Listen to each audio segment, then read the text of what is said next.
Good evening dear students, मोहरा steno class.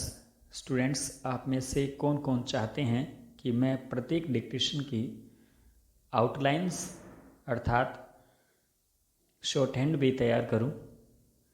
यदि आप चाहते हैं तो कमेंट बॉक्स में कमेंट करें। चलो शुरू करें आज की डिक्टेशन।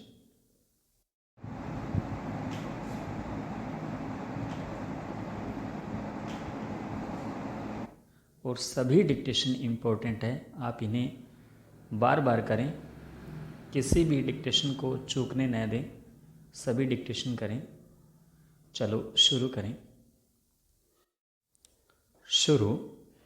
सामाजिक और नैतिक मूल्य किसी भी समाज की बुनियाद होते हैं। समाज की संरचना के सबसे मजबूत स्तंभ भी यही होते हैं और समाज की प्रगति और परिवर्तन की दिशा निर्धारित करते हैं। ऐसा कोई वर्ग नहीं जो इससे अछूता हो। समाज का प्रत्येक पक्ष प्रभावित होता है। सामाजिक और नैतिक मूल्यों के बिना समाज की प्रगति की कल्पना नहीं की जा सकती है। लेकिन वर्तमान में सभी जगह नैतिक और सामाजिक मूल्यों का ह्रास होता जा रहा है, जिससे समूचा समाज विनाश और संवेदनहीनता की गर्त में समाता जा रहा है। पैरा। शांत चित्त होकर सोचते हैं तो हम खुद को ही दोषी पाते हैं। आज संयुक्त परिवार की प्रथा आमतौर पर समाप्त सी हो गई है। लोग दो लोगों के परिवार तक सिमट कर रह गए हैं। संयुक्त परिवार में रिश्तों का मूल्य और महत्व होता था। सामाजिकता और संस्कार जैसे गुण विकसित होते थे। बच्चे अपने बड़ों के व्यवहार का अनुसरण करते थे, जिससे एक स्वस्थ समाज की नींव रखी जाती थी। मगर आज की हकीकत वृद्धाश्रम स्वतः ही बयान कर रहे हैं। आज हम चिंतन नहीं कर रहे तो कल खुद वहीं जाने के लिए खुद को तैयार रखें। पैरा। शिक्षा एक ऐसा माध्यम है जो किसी भी बात को संभव बना सकती है। पूर्व समय में भावना प्रधान शिक्षा थी तो आज तकनीक प्रधान।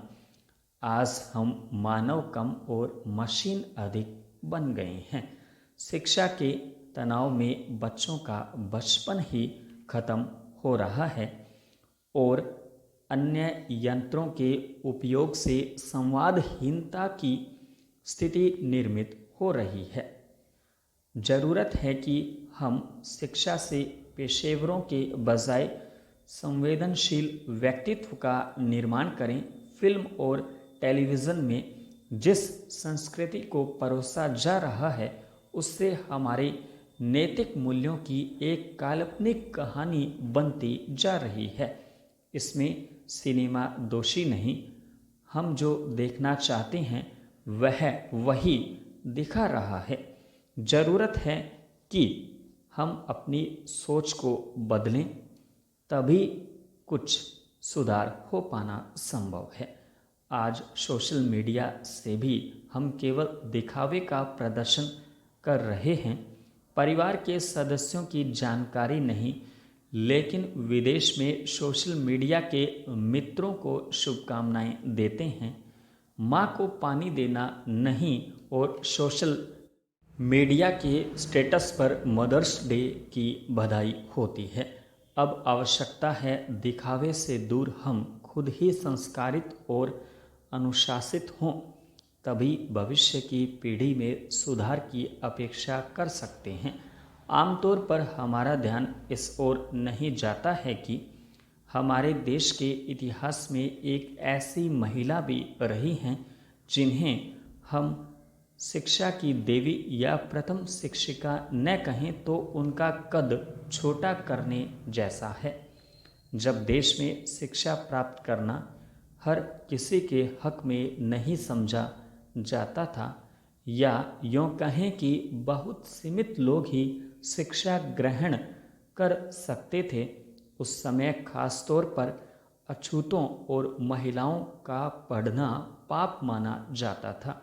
समाज में चल रही धारा के प्रतिकूल जाकर एक महिला ने शिक्षा प्राप्त करना जरूरी समझा।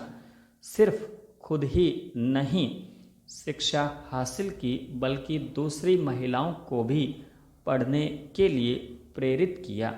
इस क्रांति ज्योति शिक्षा की देवी का नाम था सावित्रीबाई फूले।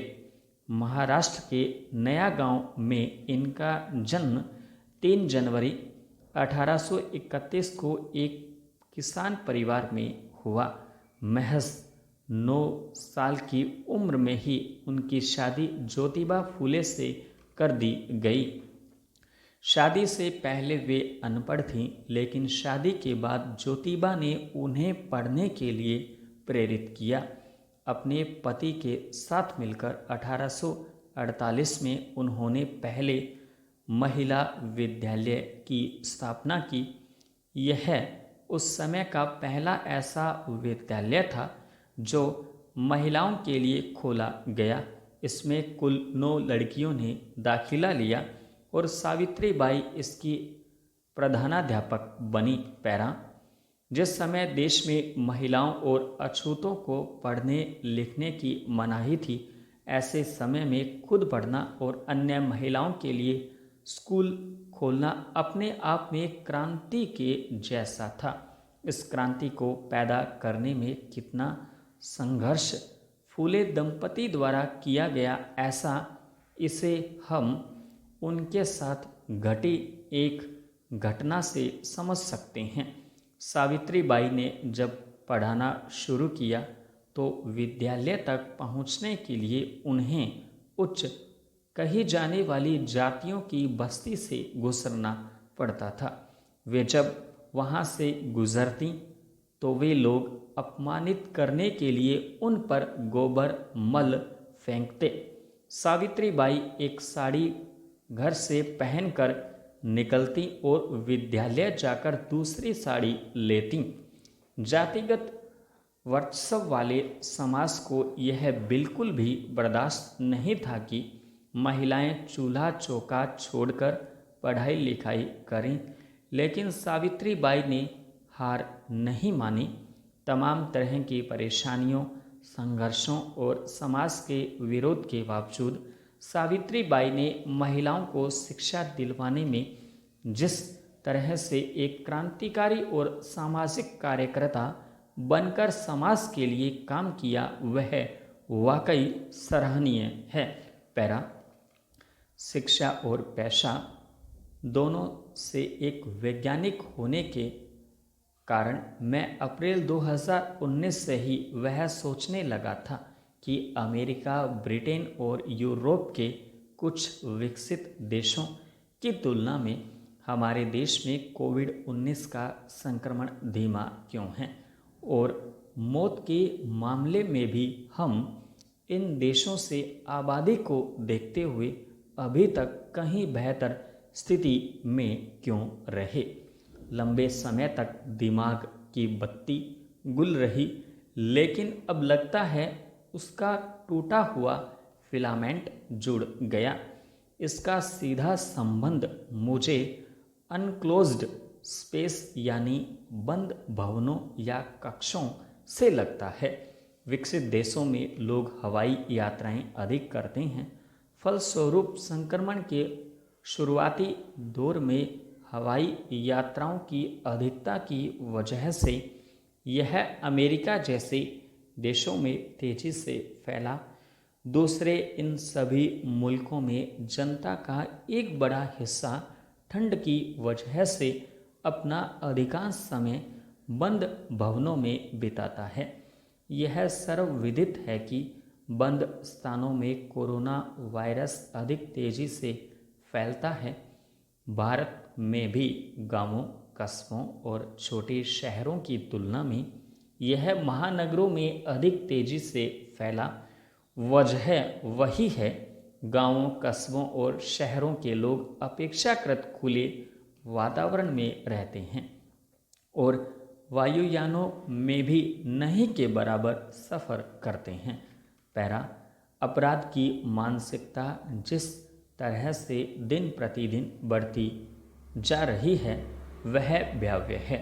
लोग बेतहाशा आपा खोने लगे हैं और मामूली विवादों में भी आक्रामक हो जाते हैं। संपूर्ण विराम।